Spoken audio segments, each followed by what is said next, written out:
Exam हल channel पर आप सभी लोगों का स्वागत है।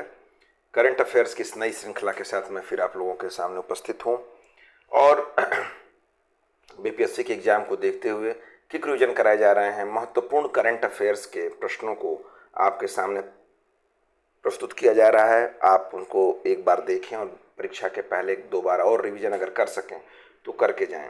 ये प्रश्न आपके लिए लाभदायक हैं। पिछले साल के पेपर्स के देख करके ट्रेंड एनालिसिस के आधार पर प्रश्नों को संग्रहित किया गया है। पिछले 8 महीनों की कवरेज आपको दी जा रही है, जनवरी से लेकर के अगस्त तक की।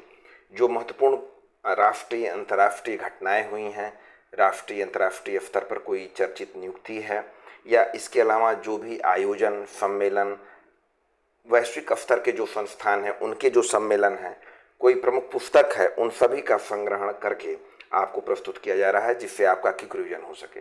करंट अफेयर्स का परीक्षा के एग्जाम में बहुत ही ज़्यादा महत्वपूर्ण योगदान है और इससे करंट के प्रश्नों के प्रतिशत सही प्रतिशतता को आप बढ़ा करके परीक्षा में अपनी सफलता के प्रतिशत को बढ़ा सकते हैं।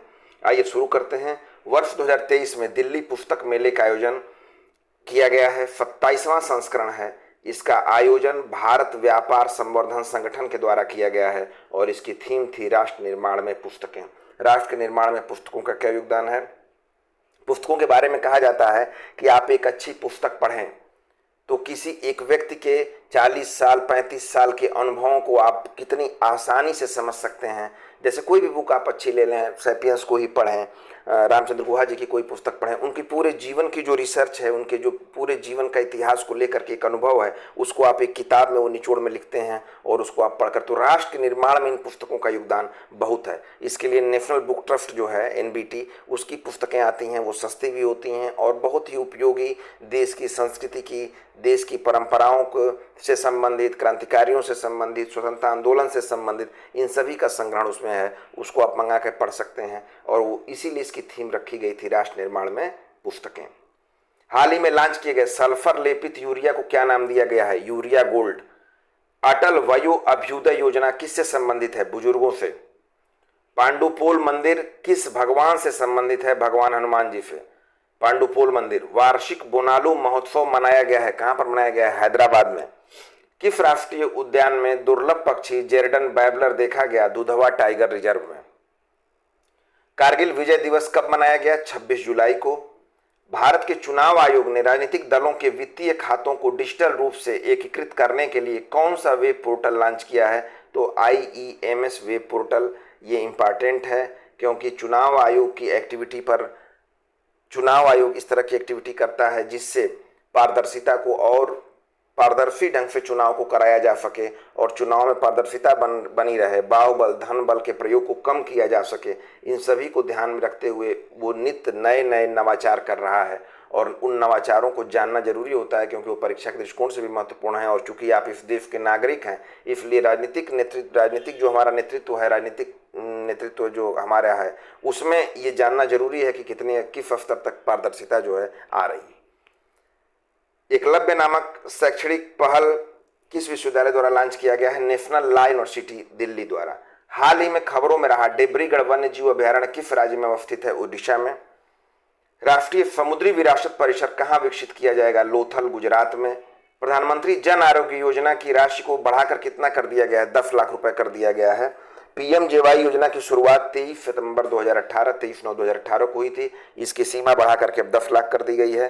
नंदी पोर्टल NANDI किस मंत्रालय द्वारा लॉन्च किया गया? केंद्रीय मत्स्य पालन, पशुपालन और डेयरी मंत्रालय द्वारा। उत्तर प्रदेश ने गौ पालकों की आय को बढ़ाने के लिए किस योजना का शुभारंभ किया है? स्वदेशी गौ संवर्धन योजना। ये उत्तर प्रदेश की है। किस शहर की मेजबानी में विश्व हिंदू कांग्रेस सम्मेलन का आयोजन किया गया? Bangkok, Thailand. उबिनाफ ज्वालामुखी में विस्फोट के कारण किस देश में 60 दिनों की आपात की घोषणा की गई है? पेरू। भारत में सबसे अधिक सूक्ष्म उधार लेने वाला राज्य कौन बना है? बिहार। समर्थ योजना का संबंध किस क्षेत्र से है? कपड़ा क्षेत्र से। भारत में सर्वाधिक प्रतिशत बहुआयामी गरीबी किस राज्य में है? वो है बिहार। सबसे कम बहुआयामी गरीबी वाले 3 राज्य कौन है? केरल है जहां 0.55% है, गोवा 0.84% और तमिलनाडु में 2.20%, यानी केरल, गोवा, तमिलनाडु नीचे से हैं। भारत का पहला बैंक जिसने महिला सम्मान बचत प्रमाण पत्र योजना प्रारंभ की है, बैंक ऑफ इंडिया। इसके पहले हमने महिला सम्मान बचत योजना में आपको बताया है 2 वर्षों के लिए धनराशि जमा की जा सकती है, 7.5% ब्याज है और 2 लाख रुपए जमा किए जा सकते हैं। और ये मार्च 2025 तक के लिए बजट में इसकी घोषणा की गई है, महिला सशक्तिकरण को ध्यान में रखते हुए। आप पूरी सीरीज 7 पार्ट आ चुके हैं, 8वीं सीरीज है। परीक्षा के दृष्टिकोण से महत्वपूर्ण प्रश्नों को संग्रहित करके आपको प्रोवाइड कराया जा रहा है। इसके नीचे जो है इसकी पीडीएफ लिंक से आप इसका पीडीएफ भी डाउनलोड कर सकते हैं और परीक्षा के पहले इसको 1 बार 2 बार और रिवीजन करके जाएं। कम समय में आपको 50-60 महत्वपूर्ण प्रश्न रिवाइज कराए जा रहे हैं करंट अफेयर्स के, जो परीक्षा में आने की जिनकी प्रायिकता ज़्यादा है।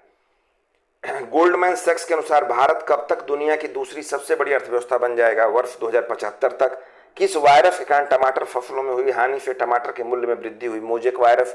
टमाटर का दाम इस बार आप लोगों ने देखा है काफ़ी ज़्यादा 150-200 रुपये केजी तक फुटकर में गया। तो उसका कारण ये था कि मोजेक वायरस के कारण फसल नुकसान हो गई, जिससे दाम बढ़ गए। और दाम आप जानते ही हैं डिमांड और सप्लाई के आधार पर है। अगर सप्लाई कम हो जाएगी और डिमांड ज़्यादा होगी तो दाम का बढ़ना लाजमी है।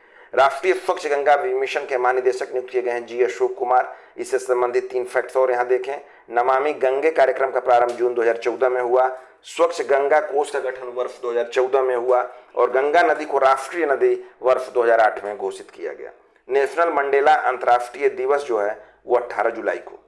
MPX समुद्री साझेदारी अभ्यास भारत प्लस फ्रांस, एक महत्वपूर्ण सैन्य अभ्यास से संबंधित वीडियो हमने आपको पीछे दे रखी है, जिसमें पूरे वर्ष के महत्वपूर्ण सैन्य अभ्यास, कौन सा संस्करण है, कहां पर आयोजन हुआ, नौसेना से संबंधित था, वायुसेना से संबंधित था और उसमें अगर हमारे किसी विमान ने, किसी तटरक्षक बल ने भाग लिया उसका भी विवरण आपको उसमें प्रोवाइड कराया गया है। परीक्षा के पहले उसको जरूर रिवाइज करके जाएं, क्योंकि एक प्रश्न की संभावना उस फील्ड रक्षा के क्षेत्र में यहाँ से जरूर रहती है।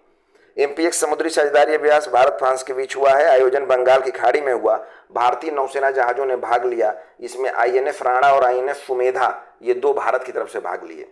किस वर्ष को अंतर्राष्ट्रीय मोटा अनाज वर्ष घोषित किया गया है? वर्ष 2023 को। राष्ट्रीय मत्स्य किसान दिवस 10 जुलाई। राष्ट्रीय चिकित्सक दिवस 1 जुलाई। ये डॉक्टर विधान चंद्र राय के सम्मान में मनाया जाता है चिकित्सक दिवस। वैश्विक सतत विकास रिपोर्ट 2023 के FDG रैंकिंग में भारत किस स्थान पर? 112वें। शीर्ष देश इसमें फिनलैंड है। भारत ने कितने FDG लक्ष्यों को प्राप्त किया है? तो 2 लक्ष्यों को प्राप्त कर लिया है, उत्तरदायी उपभोग एवं उत्पादन और क्लाइमेट एक्शन। 2 लक्ष्यों को भारत ने प्राप्त किया है और इसको रैंक 112 मिली है। भारतीय नौसेना के नौसैनिक जहाज INS सुनैना ने किस देश का दौरा किया है? मोजाम्बिक, अफ्रीकी देश है, इसकी राजधानी मपूतो। वैश्विक पर्यावरण सुविधा के परिषद की 64वीं बैठक कहाँ आयोजित की गई? ब्राजीलिया में। और वैश्विक पर्यावरण सुविधा की स्थापना वर्ष 1991 में हुई थी और इसकी 64वीं बैठक ब्राजील में हुई। विश्व शरणार्थी दिवस 20 जून को, इसकी theme hope away from home थी। विश्व मगरमच्छ दिवस 2023 जो है 17 जून को मनाया गया है। ये जून में ही अभी हालिया करंट है, इसलिए इसको इसमें शामिल किया गया है। ये प्रश्न संभावना ने पूछा नहीं गया है प्रीवियस पेपर्स में, लेकिन संभावना चूंकि लेटेस्ट में है, परीक्षा सितंबर में है, तो उस हिसाब से विश्व मगरमच्छ दिवस जो है 17 जून को। शेष अगले वीडियोज में। चैनल को जरूर सब्सक्राइब करें, जिससे हमारी वीडियोज आप तक शीघ्रता से पहुंचती रहें और करंट अफेयर्स का क्विक रिवीजन आप तक शीघ्रता से पहुंचे, जिससे आपकी परीक्षा में आपको